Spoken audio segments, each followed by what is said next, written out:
अस्सलाम वालेकुम दोस्तों, आज हम एक ऐसी बीमारी के बारे में बात करने जा रहे हैं जो बहुत आम है लेकिन अक्सर लोग शर्म की वजह से छुपाते हैं, और वो है पेशाब की नाली का इन्फेक्शन यानी यूरिनरी ट्रैक्ट इन्फेक्शन, जिसे यूटीआई भी कहते हैं। कभी आपने महसूस किया है कि पेशाब करते वक्त जलन होती है, दर्द होता है, बार बार पेशाब आता है या फिर पेशाब काबू में नहीं रहता? अगर हाँ तो होशियार हो जाएं, ये आम सी बात नहीं है बल्कि एक खतरनाक इन्फेक्शन की निशानी है। पेशाब की नाली में इन्फेक्शन यानी यूटीआई ये वो बीमारी है जिसने बड़े बड़ों को रुला दिया है। बच्चों से लेकर खवातीन तक और बुढ़ापे तक कोई भी इससे महफूज नहीं। अब बात कर लें कि यूरिनरी ट्रैक्ट इन्फेक्शन की अलामात क्या होती हैं, यानी अगर आपको पेशाब की नाली में इन्फेक्शन है तो उसकी क्या निशानियां होती हैं। पेशाब में जलन होती है यानी पेशाब जल कर आता है, बार बार पेशाब करने की हाजत रहती है, पेशाब करते हुए दर्द महसूस होता है, कभी कभार पेशाब रोकना मुश्किल हो जाता है,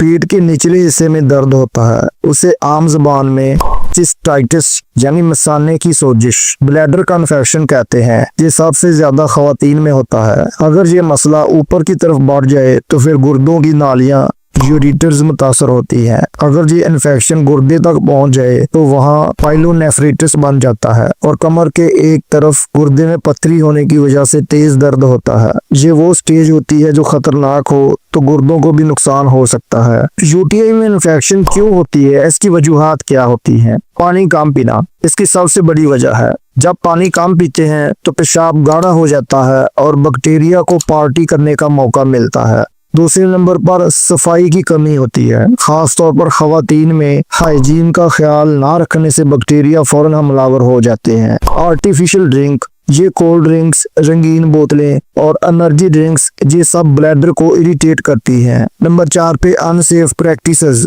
यानी जिनसी बेहतियाती, ये भी यूटीआई को दावत देती है। नंबर 5 पे पथरी या प्रोस्टेट के मसाइल होते हैं। मर्दों में बड़ी उम्र के साथ प्रोस्टेट बढ़ता है और ये भी यूटीआई को दावत देता है। अब बात कर लें इसके इलाज की। सबसे पहली बात, मेडिसिन खुद से मत खाएं। अक्सर लोग फार्मासिस्ट से दवाई खरीद लेते हैं, जब मेडिकल स्टोर से खरीद कर खुद ही खाना शुरू कर देते हैं और फिर बैक्टीरिया स्ट्रॉन्ग होकर रेजिडेंट बन जाते हैं। डॉक्टर्स आमतौर पर एंटीबायोटिक्स जैसे कि सिप्रोफ्लॉक्सासिन और लीवोफ्लॉक्सासिन वगैरह इस्तेमाल करवाते हैं, जबकि खवातीन जो कि प्रेग्नेंट हैं, जब बच्चे को दूध पिला रही हो, उनके लिए सेफ मेडिसिन सेफिक्साइम वगैरह होती है। उसके अलावा बच्चों में ज्यादातर अमोक्सिसिलिन या कोअमोक्सिक्लेव इस्तेमाल करवाई जाती है और एक खास दवाई है फास्फोमाइसिन जो कि साशे की शक्ल में होती है। ये पानी में घोलकर पेशेंट को पिलाई जाती है जो कि यूटीआई के लिए बहुत मौसर साबित होती है। तो दोस्तों, अब इसकी घरेलू एहतियात और टोटके की बात कर लें। सिर्फ दवाई ही सब कुछ नहीं, कुछ आदत बदलना भी जरूरी होती है, जैसा कि ज्यादा पानी पिए,